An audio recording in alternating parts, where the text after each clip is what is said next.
முக்கிய செய்திகள்.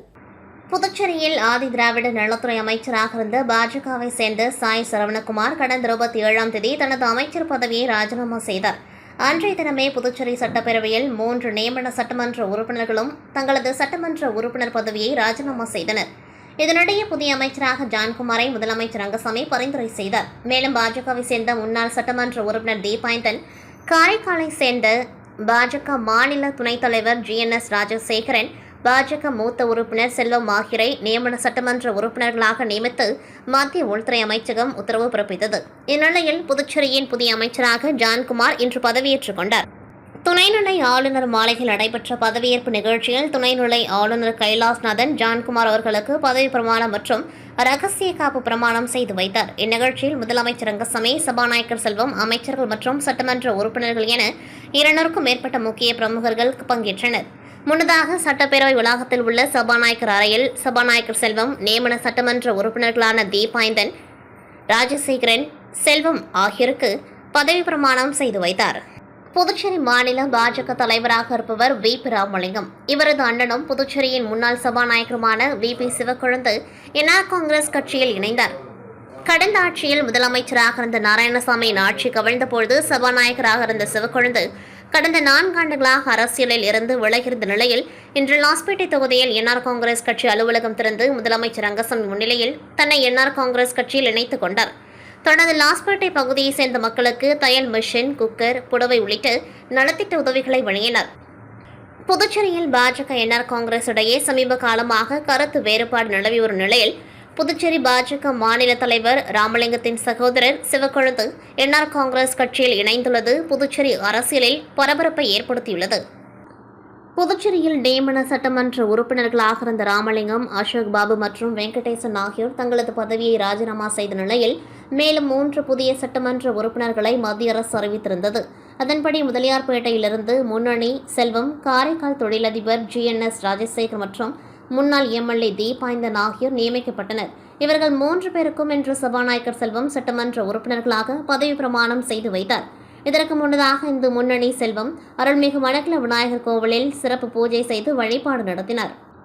இதில் மணக்குள விநாயகர் சுவாமிக்கு சிறப்பு அபிஷேகமும் ஆராதனையும் செய்யப்பட்டது. தொடர்ந்து கோவிலில் கலந்து கொண்ட பக்தர்களுக்கு சட்டமன்ற உறுப்பினர் செல்வம் அன்னதானம் வழங்கினார்.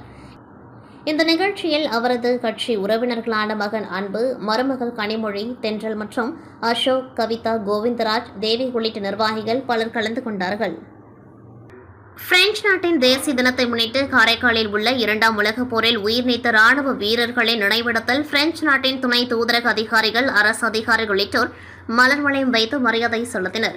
இந்தியாவில் பிரெஞ்சுக்காரர்கள் ஆதிக்கத்தின் கீழ் புதுச்சேரி, காரைக்கால், மாஹே மற்றும் ஏனாம் ஆகிய பகுதிகள் இருந்து வந்தது. இந்த நிலையில் பிரெஞ்சு நாடு 1789ஆம் ஆண்டு ஜூலை 14 மன்னர் ஆட்சியிலிருந்து சுதந்திரம் பெற்றது. இதனையொட்டி பாரம்பரியமாக ஒவ்வொரு ஆண்டும் பிரெஞ்சு தேசிய தினமான ஜூலை 14ஆம் தேதி புதுச்சேரி, காரைக்கால், மாஹே மற்றும் ஏனாம் ஆகிய 4 பிராந்தியங்களிலும் 7 நாட்டு தேசிய கொடிகளை ஏற்றுவது வழக்கம். அந்த வகையில் இன்று பிரெஞ்சு தேசிய தின விழாவை முன்னிட்டு புதுச்சேரி மாநிலம் காரைக்கால் மாவட்ட ஆட்சியர் அலுவலகம் எதிரே உள்ள 2ஆம் உலகப் போரில் உயிர் நீத்த ராணுவ வீரர்கள் நினைவு சதுக்கத்தில் 2 நாடுகளின் தேசிய கொடிகள் ஏற்றப்பட்டது. தொடர்ந்து நினைவு சதுக்கத்தில் மலர் வளையங்கள் வைத்து கொடி வணக்கம் செலுத்தப்பட்டது. இதில் பிரெஞ்சு துணை தூதரக அதிகாரிகள், காரைக்கால் மாவட்ட நிர்வாகம் சார்பில் அரசு அதிகாரிகள், முன்னாள் ராணுவ வீரர்கள், பிரெஞ்சு மாணவர்கள் உள்ளிட்டோர் கலந்து கொண்டார்கள். புதுச்சேரி அரியங்குப்பம் தொகுதிக்குட்பட்ட BCP நகரில் எல் வடிவ வாய்க்காலுடன் கூடிய சிமெண்ட் சாலை சுமார் 41,29,000 ரூபாய் செலவில் அமைக்கப்பட உள்ளது.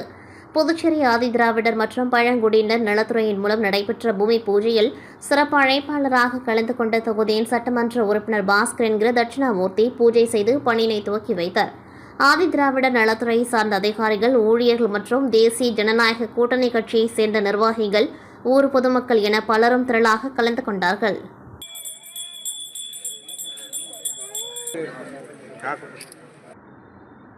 பாண்டிச்சேரி பிரீமியர் லீக்கின் 2வது சீசன் சீக மைதானத்தில் கோலாகலமாக நடந்து வருகின்றது. அதன் தொடர்ச்சியாக நேற்று நடந்த 15வது லீக் போட்டியில் வில்லியனூர் மோஹித் கிங்ஸ் அணியும் ஊசுடு அக்காட் வாரியர்ஸ் அணியும் மோதின. இதில் டாஸ் வென்ற வில்லியனூர் மோஹித் கிங்ஸ் அணி முதலில் பேட்டிங் செய்தது. வில்லியனூர் அணி வீரர்கள் தொடக்க முதலே அதிரடியாக ஆடி 20 ஓவர்கள் முடிவில் 6 விக்கெட் இழப்புக்கு 216 ரன்கள் எடுத்தது. ஆட்டத்தில் பானு ஆனந்த் 50 பந்துகளில் 9 பவுண்டரிகள் 3 சிக்சர்கள் 84 ரன்கள் எடுத்து வெளியேறினார். அதேபோல் அமன் கான் 48 பந்துகளில் 6 பவுண்டரிகள் 3 சிக்சர்கள் 69 ரன்கள் எடுத்து அவுட் ஆனார். இதையடுத்து 217 ரன்கள் எடுத்தால் வெற்றி என்ற இலக்குடன் களமிறங்கிய ஓசிடு அகாட் வாரியர்ஸ் அணியினர் 19.5 ஓவர்களில் அனைத்து விக்கெட்டுகளையும் இழந்து 195 ரன்கள் எடுத்தது. புனித் திரிபாதி 23 பந்துகளில் 4 பவுண்டரிகள் 2 சிக்சர்கள் 42 ரன்கள், கிருஷ்ணா பாண்டே 15 பந்துகளில் 3 சிக்சர்கள் 37 ரன்களும் எடுத்து வெளியேறினர். இறுதியில் வில்லியனூர் மோஹித் கிங்ஸ் அணி 21 ரன்கள் வித்தியாசத்தில் அபார வெற்றி பெற்றது. 84 ரன்கள் எடுத்த வில்லியனூர் அணி வீரர் பானு ஆனந்த் ஆட்டநாயகனாக தேர்வு செய்யப்பட்டார். இறுதியில் அதிக சிக்ஸ் அடித்த ஓசிடு அகாட் வாரியர்ஸ் அணி வீரர் கிருஷ்ணா பாண்டேவுக்கு என்ஆர் காங்கிரஸ் பிரமுகர் மோகன் சிறப்பு பரிசு வழங்கினார்.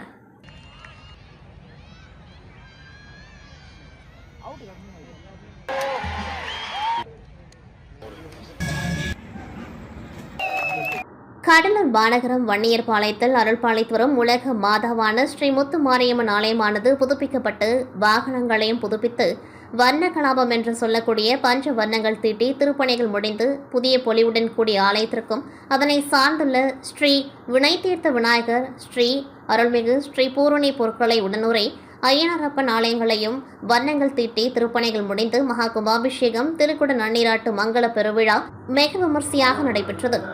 இதில் ஆன்மீக அன்பர்களும் ஊர் பொதுமக்கள் மற்றும் இளைஞர்களும் உற்சவதாரர்களும் கோவில் நிர்வாக குழுவினரும் கலந்து கொண்டு சுவாமி தரிசனம் செய்து அம்மனின் அருளை பெற்று கலச கும்பங்களையும் கோவில் தீர்த்தத்தையும் ஆயிரக்கணக்கானோர் பெற்று சென்றனர். காரைக்காலில் அமைந்துள்ள மிக பழமையான புனித தேற்றரவு அன்னை ஆலயத்தில் இன்று கிறிஸ்துவின் திருவுடல் மற்றும் திரு ரத்தத்தின் பெருவிழாவாக நற்கருணை பெருவிழா வெகு விமர்சையாக நடைபெற்றது. முன்னதாக மறைவட்ட முதல்வர் காரைக்கால் பங்கு தந்தை முனைவர் பால்ராஜ்குமார் திருப்பலியினை நடத்தி வைத்தார். மேலும் இணை பங்கு தந்தை சுவாமிநாதன் செல்வம், அருட் சகோதரிகள், அருட்கண்ணிகள், கிறிஸ்தவ பெருமக்கள் என ஏராளமானோர் பங்கேற்றனர். மேலும் முக்கிய அம்சமாக நற்கருணை நாதரின் திருபவனி நகரின் முக்கிய வீதிகளில் சென்று நிர்மல ராணி பள்ளி, கார்மல் கண்ணியர் மடம், பின்னர் நிறைவாக தேற்றரவு அன்னை ஆலய வளாகத்தில் அனைத்து கிறிஸ்தவ பெருமக்களுக்கும் நற்கருணை ஆசீர்வாதம் வழங்கப்பட்டது. கடலூர் மாநகரில் உள்ள ஆதரவற்ற குழந்தைகள், முதியவர்கள் 610 பேருக்கு GRK குழும நிர்வாக தலைவரும் கடலூர் சேம்பர் ஆஃப் காமர்ஸ் தலைவருமான GR துரைராஜ் ஜுராசிக் வேர்ல்ட் என்ற சினிமா படத்தை பார்க்க வைத்து பாப்கார்ன், பர்கர், சாண்ட்விச் ஆகியவற்றை வழங்கினார். தொடர்ந்து படம் முடிந்ததும் மதிய உணவாக சிக்கன் பிரியாணி வழங்கினார். இதுபற்றி அவர் கூறுகையில், மாற்றுத்திறனாளிகள், ஆதரவற்ற குழந்தைகளை ஊக்குவிப்பதற்காக இந்த நடவடிக்கை எடுக்கப்பட்டுள்ளது. அரசு பள்ளியில் படிக்கும் மாற்றுத்திறனாளி மாணவர்களுக்கு வேலைவாய்ப்பில் முன்னுரிமை வழங்க நடவடிக்கை எடுக்கப்படும். உங்களுக்காக தான் கடலூரில் தொழில் நிறுவனங்கள் தொடங்கப்பட்டு வருகின்றது.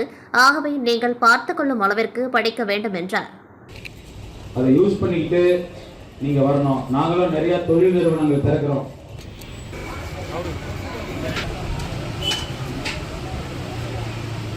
அம்மா மக்கள் முன்னேற்ற கழகத்தின் விழுப்புரம் கிழக்கு மாவட்ட தலைமை அலுவலகம் திருச்சிற்றம்பலம் கூட்ரோட்டில் புதிதாக அமைக்கப்பட்டுள்ளது. இதனை மாவட்ட செயலாளர் கோவிந்தராஜ் தலைமையில் கட்சியின் பொதுச் செயலாளர் டிடிவி தினகரன் திறந்து வைத்தார். பின்னர் செய்தியாளர்களுக்கு பேட்டியளித்த அவர், தமிழகத்தில் சட்டம் ஒழுங்கு இருக்கா இல்லையா என தெரியவில்லை. மக்களுக்கு பாதுகாப்பில்லை. பாதுகாக்க வேண்டிய காவல்துறையே ஏவல் துறையாக மாறி குண்டர்களைப் போல் செயல்படுகின்றார்கள் என்றார். விலைவாசி உயர்ந்து யாருக்கும் நிம்மதியில்லாத ஆட்சி நடக்கின்றது. தேர்தலில் கொடுத்த வாக்குறுதிகளை நிறைவேற்றாத அரசை கண்டித்து அனைத்து தரப்பினரும் போராட்டத்தில் ஈடுபட்டுள்ளனர். திமுக ஆட்சியின் அவலங்களை மக்களிடம் கொண்டு செல்லும் கூட்டணிதான் எங்களுடைய கூட்டணி என குறிப்பிட்ட தினகரன், திமுக ஆட்சியை வீழ்த்தி உள்துறை அமைச்சர் அமித்ஷா கூறியது போல் கூட்டணி ஆட்சி அமையும் என தெரிவித்தார்.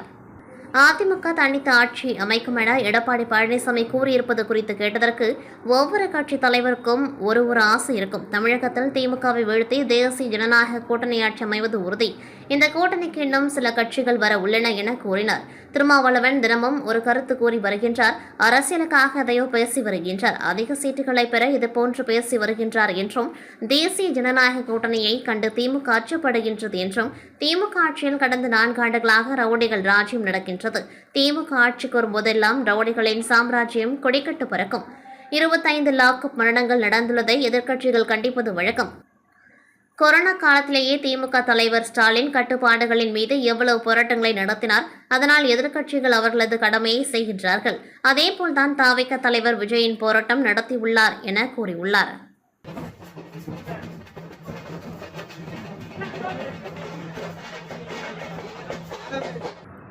புதுச்சேரி அகில இந்திய என்ஆர் காங்கிரஸ் உருளையன்பேட்டை சட்டமன்ற தொகுதி சார்பில் பெருந்தலைவர் காமராஜர் பிறந்தநாள் விழாவை முன்னிட்டு 100க்கும் மேற்பட்ட மாணவர்களுக்கு கல்வி உபகரணங்கள் வழங்கும் நிகழ்ச்சி கோவிந்த சாலை பகுதியில் அமைந்துள்ள அரசு தொடக்கப்பள்ளியில் நடைபெற்றது. விழாவிற்கு உருளையன்பேட்டை தொகுதி என்ஆர் காங்கிரஸ் தலைவர் ஓம்சக்தி ரமேஷ் தலைமை தாங்கினார். கலை இலக்கிய அணி துணைத் தலைவர் ஓவியர் மாதவராஜ் முன்னிலை வகித்தார்.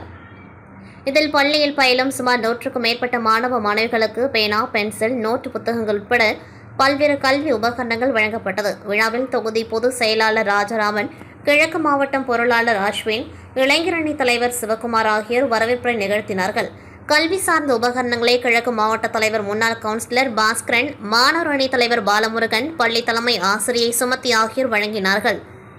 இதில் சிறப்பு விருந்தினராக முன்னாள் தலைவர் வினோத் உள்ளிட்ட என்ஆர் காங்கிரஸ் கிழக்கு மாவட்ட துணைத் தலைவர் செல்வகுமார் மற்றும் தொகுதி தலைவர்கள் வீரபத்ரன், பாஸ்கரன், கோபிநாத், பாஸ்கரன், கலைமணி, ஜெமிலாபி மற்றும் தொகுதி நிர்வாகிகள் திரளாக கலந்து கொண்டார்கள். இந்நிகழ்ச்சிக்கான ஏற்பாடுகளை உருளையன்பேட்டை தொகுதி தலைவர் ஓம்சக்தி ரமேஷ் செய்திருந்தார். புதுச்சேரி மாநிலத்தில் புதிய விளையாட்டு பயிற்சியாளர்களுக்கான பணியிடங்கள் கடந்த 10 ஆண்டுகளாக அறிவிக்கப்படவில்லை என்பதால் உடனடி வேலைவாய்ப்பு அறிவிக்க வேண்டும். NIS கோச் பயிற்சி முடித்த உள்ளூர் விளையாட்டு நிபுணர்களுக்கு முன்னுரிமை அளிக்க வேண்டும். மேலும் பிற மாநிலங்களைப் போல புதுச்சேரியிலும் விளையாட்டு பயிற்சியாளர் வயது வரம்பு 45ஆக உயர்த்தப்பட வேண்டும். புதுச்சேரி ஒன்றிய பகுதியில் காலியாக உள்ள அனைத்து விளையாட்டு பயிற்சியாளர் பணியிடங்களையும் உடனடியாக நிரப்ப வேண்டும். விளையாட்டு வளர்ச்சி திட்டங்களில் உள்ளூர் பயிற்சியாளர்களை நிரந்தரமாக பணியில் அமர்த்த வேண்டும் உள்ளிட்ட பல்வேறு கோரிக்கைகளை வலியுறுத்தி புதுச்சேரி பயிற்சியாளர்கள் சங்கம் சார்பில் கல்வித்துறை அலுவலகம் அருகில் கவன ஈர்ப்பு போராட்டம் நடைபெற்றது. போராட்டத்திற்கு பயிற்சியாளர் சங்க தலைவர் ஆனந்த், செயலாளர் ராஜ சோழ பெருமாள் ஆகியோர் தலைமை தாங்கினார்கள். இதில் சிறப்பு அழைப்பாளராக புதுச்சேரி மக்கள் பாதுகாப்பு பேரியக்க தலைவர் கராத்தே வளவன் கலந்து கொண்டு ஆர்ப்பாட்டத்தை துவக்கி வைத்து சிறப்புரையாற்றினர். திரளான அனைத்து துறை பயிற்சியாளர்களும் கலந்து கொண்டு கோரிக்கைகளை வலியுறுத்தி கண்டன கோஷங்களை எழுப்பினார்கள். புதுச்சேரி தேங்காய் திட்ட பகுதியில் அமைந்துள்ள ஸ்ரீ ஆதி வேம்படியம்மன் ஆலய திருப்பணிகள் நிறைவடைந்து கோவில் கும்பாபிஷேகம் விழா விமர்சையாக நடைபெற்றது. கும்பாபிஷேகம் விழாவை ஒட்டி தொடர்ச்சியாக முதல் கால பூஜை, 2ஆம் கால பூஜை, 3ஆம் கால பூஜை மற்றும் 4ஆம் கால பூஜைகள் நிறைவடைந்து தொடர்ந்து ஆராதனை, புனித நீர் வைத்து சிறப்பு பூஜைகள் நடைபெற்றது. அடுத்து கோவில் ராஜகோபுரம், கலசங்கள், மூலவர், பரிவார விமானங்கள், புனித நீர் ஊற்றப்பட்டது. கும்பாபிஷேக பெருவிழா நடைபெற்றது. இந்த கும்பாபிஷேக விழாவில் திரளான பக்தர்கள் கலந்து கொண்டு அம்மனை வழிபட்டனர். தொடர்ந்து பக்தர்களுக்கு அன்னதானம் வழங்கப்பட்டது. இதில் முன்னாள் முதலமைச்சர் நாராயணசாமி உட்பட திமுக, காங்கிரஸ், என்ஆர் காங்கிரஸ் உள்ளிட்ட பல்வேறு கட்சிகளை சார்ந்த நிர்வாகிகள், ஊர் பொதுமக்கள் கலந்து கொண்டார்கள். தொடர்ந்து சமூக சேவகரும் குஜாரியோ கராத்தே சங்க செயலாளருமான கராத்தே சுந்தரராஜன் தலைமையில் சுமார் 500க்கும் மேற்பட்ட பக்தர்கள் அன்னதானம் வழங்கப்பட்டது. பிரான்ஸ் நாட்டின் மன்னராட்சி முறையானது கடந்த 1789ஆம் ஆண்டு ஜூலை 14ஆம் தேதி முடிவுக்கு வந்ததை அடுத்து அங்கு மக்களாட்சி உருவானது. அப்பொழுது அங்கு மின்சாரம் இல்லாத சூழ்நிலையால் பொதுமக்கள் அனைவரும் தங்களது கைகளில் தீப்பந்தங்களை ஏந்தி புரட்சி செய்து இந்த வெற்றியை பெற்றதாக கூறப்படுகின்றது. இந்த நிகழ்ச்சியை நினைவு கூறும் வகையில் பிரெஞ்சு தேசிய தினமானது பிரான்ஸ் நாட்டிலும் பிரெஞ்சு காலனி நாடுகளிலும் ஆண்டுதோறும் பிரெஞ்சு கொடியேற்றி கொண்டாடப்பட்டு வருகின்றது. அதன்படி பிரெஞ்சு தின விழா பிரெஞ்சு ஆதிக்கத்திலிருந்த புதுச்சேரியிலும் இன்று கொண்டாடப்பட உள்ளது. இதையொட்டி நேற்றிரவு பிரெஞ்சு குடியுரிமை பெற்றோர்கள் மற்றும் பொதுமக்கள் என 100கணக்கான விளக்குகளை ஏந்தியபடி கடற்கரை சாலையில் ஊர்வலமாக சென்றனர். முதலியார்பேட்டை அர்ஜுனா சுப்பராய நாயக்கர் அரசு உயர்நிலைப்பள்ளி ஆண்டு விளையாட்டுப் போட்டி வீராம்பட்டினத்தில் உள்ள JBF தடகள விளையாட்டு மைதானத்தில் நடைபெற்றது. இதில் ஓட்டப்பந்தயம், உயரம் தாண்டுதல், வட்டு எறிதல், ஈட்டி எறிதல் உள்ளிட்ட பல்வேறு விளையாட்டுப் போட்டிகள் நடைபெற்றது. இவ்விழாவின் சிறப்பு அழைப்பாளராக JB ஃபவுண்டேஷனின் தலைவர் பிரேம்நாதன் மற்றும் டேனியல் கலந்து கொண்டார்கள். மற்றும் வீராம்பட்டின மக்கள் குழு தலைவர்கள் மற்றும் பெற்றோர் ஆசிரியர் சங்க தலைவர் தமிழ் ஆகியோர் கலந்து கொண்டு வெற்றி பெற்ற மாணவர்களுக்கு பரிசினை வழங்கினர். முன்னதாக இந்நிகழ்வில் பள்ளியின் தலைமை ஆசிரியர் சின்னமேரி தலைமை தாங்கினார் மற்றும் தலைமை ஆசிரியர் கோமதி அவர்கள் வரவேற்புரையாற்றினர். ஆசிரியர் பாஸ்கர் மற்றும் ரோஹிணி தொகுப்புரை வழங்கினார். விழா ஏற்பாடுகளை ஆசிரியர் ஐயனரப்பன், தென்னரசு, கோபி, ஷீலா, ஆனந்தலட்சுமி, பிரியா, சுகந்தி, சசிகலா, சத்யபாமா, வீரகதிரவன், அனுராதா, சரஸ்வதி, வைத்தீஸ்வரி, பரமேஸ்வரி ஆகியோர் செய்திருந்தனர். இறுதியில் பள்ளி மாணவர்கள் கலை நிகழ்ச்சி நடைபெற்றது. கலை நிகழ்ச்சிக்கான ஏற்பாடுகளை தொடக்கப்பள்ளி ஆசிரியர்கள் பவானி, ஜோஸ்பின், எலிசபெத், வசந்தி, ரேவதி ஆகியோர் செய்திருந்தனர். இறுதியில் உடற்கல்வி ஆசிரியர் கோபு நன்றி உரை கூறினார். அரியங்குப்பம் கொம்மியின் வீராம்பட்டினம் கடற்கரை பகுதியில் உள்ள மைதானத்தில் மாஸ்டர் மதன் தலைமையில் ஸ்பாட்டன்ஸ் FC கால்பந்து அணியினர் நடத்தும் 1ஆம் ஆண்டு கால்பந்தாட்ட போட்டி கடந்த 3 நாட்களாக நடைபெற்றது. இதில் புதுச்சேரி மற்றும் தமிழக பகுதியைச் சேர்ந்த 20 அணிகள் விளையாடிய போட்டியில் பாண்டிச்சேரி யூனியன் டெரிட்டரி ஃபுட்பால் அணியினர் முதலிடத்தையும், திண்டிவனத்தை சேர்ந்த பவர் பாய்ஸ் அணியினர் 2ஆம் இடத்தையும், வீராம்பட்டினம் ஸ்பார்டன்ஸ் அணியினர் 3ஆம் இடத்தையும் பிடித்தனர். இதன் பரிசளிப்பு விழா நேற்று மாலை கால்பந்தாட்ட மைதானத்தில் நடைபெற்றது. இதில் சிறப்பு விருந்தினராக அதிமுக மாநில பொருளாளர் ரவி பாண்டுரங்கன் கலந்து கொண்டு இப்போட்டியில் வெற்றி பெற்ற அணியினருக்கு பரிசுகள் வழங்கி பாராட்டினர். இதில் முதல் பரிசு பெற்ற புதுச்சேரி யூனியன் டெரிட்டரி ஃபுட்பால் அணியினருக்கு ரூபாய் 30,000 பரிசு தொகையினை தனது சொந்த செலவில் வழங்கி விளையாட்டு வீரர்களை பாராட்டினார். மேலும் இந்நிகழ்ச்சியில் அதிமுக நிர்வாகிகள் மற்றும் ஏராளமான கட்சி நிர்வாகிகள், பஞ்சாயத்தார்கள், ஊர் முக்கியஸ்தர்கள் பலர் கலந்து கொண்டார்கள். கடலூர் மாவட்டம் ஆட்சியர் அலுவலகத்தில் இன்று மக்கள் குறைகேட்பு கூட்டத்தில் கடலூர் மாவட்டம் குறிஞ்சிப்பாடி வட்டம் சேராக்குப்பம் கிராமத்தை சேர்ந்த கிராம மக்கள் 100க்கும் மேற்பட்டோர் மனு அளித்தனர். அவர்கள் அளித்த மனுவில் குறிப்பிடப்பட்டுள்ளதாவது, கடலூர் மாவட்டம் குறிஞ்சிப்பாடி வட்டம் சேராக்குப்பத்தில் உள்ள செல்லியம்மன் திருக்கோவில் கட்டப்பட்டு 4 தலைமுறைகளாக ஆடி மாதம் முதல் தேதியில் திருவிழா நடத்துவது வழக்கமாக இருந்தது. ஊர் பொதுமக்களால் வரி போட்டு 10 ஆண்டுக்கு ஒருமுறை கோவில் புதுப்பிக்கப்பட்டு குடமுழக்கு விழாவும் மாதந்தோறும் விழாவும் சிறப்பாக கொண்டாடி வந்தோம். தற்பொழுது ஊர் பொதுமக்கள் எதிர்ப்பை மீறி இந்து சமய அறநிலையத்துறையினரால் கோவில் கையகப்படுத்தப்பட்டு நிர்வாகம் செய்து வருகின்றனர். இந்நிலையில் இந்த ஆண்டு ஆடி மாத திருவிழா நடத்த ஊர் பொதுமக்களை கலந்து ஆலோசிக்காமல் 4 தலைமுறைகளாக கோவில் நிர்வாகம் செய்து கொண்டு வந்த 9 வகையாராக்களை வைத்து பேசி ஒருமித்த கருத்தை ஏற்படுத்தாமலும் அமைதியாகவும் ஒற்றுமையாகவும் வாழ்ந்து வந்த எங்கள் ஊரில் சட்ட ஒழுங்கு பிரச்சனை ஏற்படுத்தும் நோக்கில் ஊரில் சில நபர்களை துணைக்கு வைத்து ஆடி மாத விழாவை கொண்டாட தன்னிச்சையாக முடிவெடுத்து செயல்படும் இந்து சமய அறநிலையத்துறை ஆய்வாளர் அவர்களை பணியிட மாற்றம் செய்தும் கோவில் பணத்தை கமிஷன் அடிப்படையில் அபகரிக்க தானே முன்னின்று ஆடி மாத விழாவின் ஆர்வம் காட்டும் ரகசியத்தை விசாரணை செய்தும் சேராக்குப்பம் அருள்மிகு செல்லியம்மன் கோவில் இந்து சமய அறநிலையத்துறையிலிருந்து மீட்டு ஊர் பொதுமக்கள் மற்றும் 9 குடும்ப வகையார்களிடம் ஒப்படைத்து ஊரின் பாரம்பரிய உரிமையை, ஒற்றுமை, அமைதி நிலைநாட்டிட மாவட்ட ஆட்சியிடம் மனு அளித்தனர். கடலூர் மாநகரம் வன்னியர்பாளையத்தில் அருள்பாளையத்திலும் உலக மாதாவான ஸ்ரீமுத்து மாரியம்மன் ஆலயமானது புதுப்பிக்கப்பட்டு வாகனங்களையும் புதுப்பித்து திருப்பணிகள் முடிந்து புதிய பொலிவுடன் கூடிய ஆலயத்திற்கும் அதனை சார்ந்துள்ள ஸ்ரீ வினைத்தீர்த்த விநாயகர், ஸ்ரீ அருள்மிகு ஸ்ரீ பூரணி பொருட்களை உடனுரை ஐநரப்பன் ஆலயங்களையும் வர்ணங்கள் தீட்டி திருப்பணிகள் முடிந்து மகா கும்பாபிஷேகம், திருக்குட நன்னீராட்டு, மங்கள பெருவிழா மிக விமர்சையாக சீரும் சிறப்புமாக நடைபெற்றது. இதில் கடலூர் மாவட்ட நாடாளுமன்ற உறுப்பினர் கோ ஐயப்பன், அவரது மகன் பிரவீன் ஐயப்பன் கலந்து கொண்டு ஆன்மீக அன்பர்களும் ஊர் பொதுமக்களும் மற்றும் இளைஞர்களும் உற்சவத்தாரர்களும் கோவில் நிர்வாக குழுவினரும் மற்றும் கலந்து கொண்டு சுவாமி தரிசனம் பெற்றனர். இதில் ஆயிரக்கணக்கானவர்களுக்கு அன்னதானம் வழங்கியதோடு மருத்துவ முகாமும் அமைத்து கொடுத்தனர். பொதுமக்கள் அனைவரும் மருத்துவ முகாமில் மருந்து மாத்திரைகள் பெற்று சுவாமி தரிசனம் கண்டு அன்னதானமும் பெற்று சென்றனர். மக்கள் தலைவர் ப. கண்ணன் நினைவு கோப்பை 2ஆம் ஆண்டு மாபெரும் கிரிக்கெட் திருவிழா லாஸ்பேட்டை தாகூர் கலைக்கல்லூரி மைதானத்தில் வெகு கோலாகலமாக கொண்டாடப்பட்டது. மக்கள் தலைவரின் திருமகனார் விக்னேஷ் கண்ணன் அவர்கள் சிறப்பு விருந்தினராக கலந்து கொண்டு வெற்றி பெற்ற அணிகளுக்கு பரிசுகளை வழங்கினர். ஸ்டோனர் கிரிக்கெட் கிளப்பினர் லாஸ்பேட்டை தாகூர் கலைக்கல்லூரி மைதானத்தில் 3 நாட்களாக தொடர்ச்சியாக கிரிக்கெட் போட்டிகள் நடத்தப்பட்டது. இதில் 60க்கும் மேற்பட்ட அணிகள் போட்டியில் கலந்து கொண்டன. வெற்றி பெற்ற அணிகளுக்கு விக்னேஷ் கண்ணன் அவர்கள் மக்கள் தலைவர் ப. கண்ணன் நினைவு கோப்பை மற்றும் தனது சொந்த செலவில் சுமார் ரூபாய் 1,00,000 அளவிலான ரொக்க பரிசுகளையும் வழங்கி தனது வாழ்த்துக்களையும் நல்லாசிகளையும் தெரிவித்துக் கொண்டார். இத்துடன் செய்திகள் நிறைவடைகின்றது. நன்றி, வணக்கம்.